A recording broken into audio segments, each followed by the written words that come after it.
व्यास जी कहते हैं, सूत जी के वचनों को सुनकर सभी महर्षि बोले, भगवान आप वेद तुल्य अद्भुत एवं पुण्यमयी शिव पुराण की कथा सुनाइए। सूत जी कहा, हे महर्षिगण, आप कल्याण में भगवान शिव का स्मरण करके वेद के सार से प्रकट शिव पुराण की अमृत कथा सुनाइए। शिव पुराण में भक्ति, ज्ञान और वैराग्य का गान किया गया है। जब सृष्टि आरंभ हुई तो 6 कुलों के महर्षि आपस में वाद विवाद करने लगे। अमुक वस्तु उत्कृष्ट है, अमुक नहीं।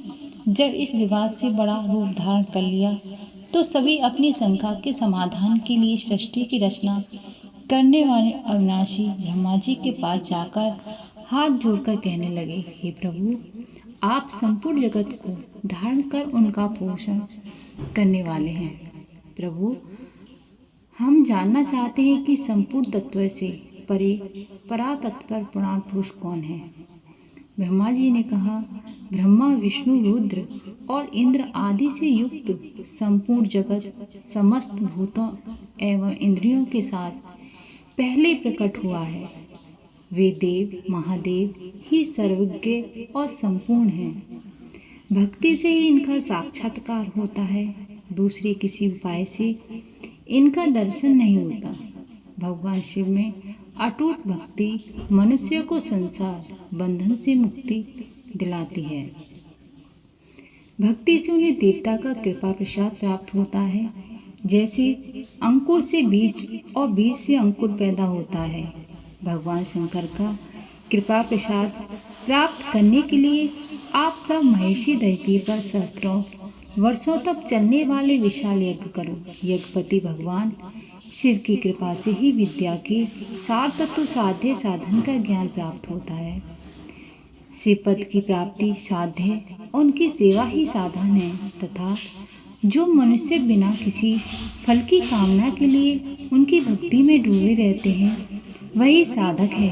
कर्म के अनुष्ठान से प्राप्त फल को भगवान शिव के श्री चरणों में समर्पित करना ही परमेश्वर की प्राप्ति का उपाय है तथा यही मोक्ष प्राप्ति का एकमात्र साधन है।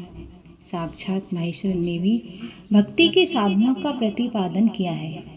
कान से भगवान के नाम, गुण और लीलाओं का श्रवण, वाणी द्वारा उनका कीर्तन तथा मन में उनका मनन शिव पद की प्राप्ति के महान साधन है तथा इन साधनों में ही संपूर्ण मनोरथ की सिद्धि होती है।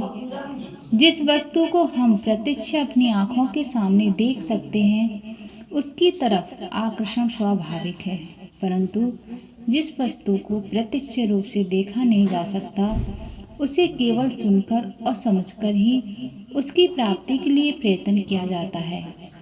अतः श्रवण पहला साधन है। श्रवण द्वारा ही गुरु मुख से तत्व को सुनकर श्रेष्ठ बुद्धि वाला विद्वान अन्य साधन कीर्तन और मनन की शक्ति व सिद्धि प्राप्त करने का यत्न करता है।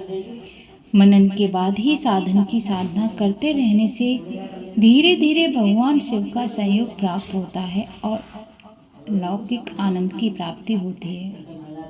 भगवान शिव की पूजा, उनके नामों का जाप तथा उनके रूप गुण विलास के हृदय में निरंतर चिंतन को ही मनन कहा जाता है। महेश्वर की कृपा दृष्टि से इस साधन को ही प्रमुख साधन कहा जाता है। बोलो हर हर महादेव, हर हर शंभु।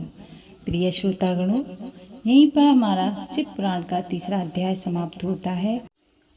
प्रिय भक्तों, आप सभी से मेरा एक छोटा सा अनुरोध है, हमारी वीडियो पसंद आए तो सच्चे दिल से एक लाइक, हमारे कथा सागर चैनल को सब्सक्राइब, वीडियो को दोस्तों के साथ भी शेयर करें, कमेंट में हर हर महादेव अवश्य लिखें।